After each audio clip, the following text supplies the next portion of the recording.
Добър вечер, прекрасни мои среднощни угодници. За втора поредна вечер шеф Лешник 97 е тук с вас.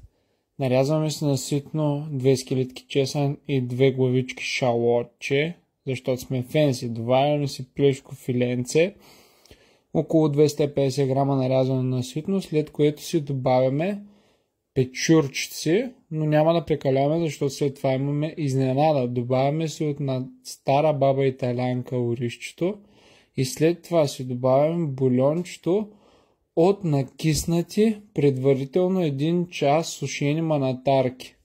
С този бульон варим нашия ориз за ризотото, след което добавяме изсушените манатарки и 50 мл вино.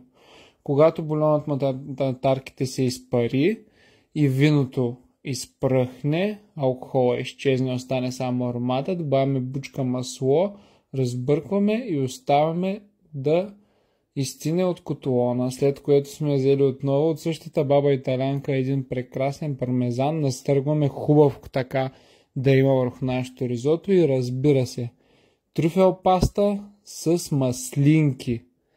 Вътре в пастата има маслинки, гладници, брутална е, специално от Рим, специално за нашите нужди. Ризото стана брутално и както виждате за втора поредна вечер, жулим здраво с много.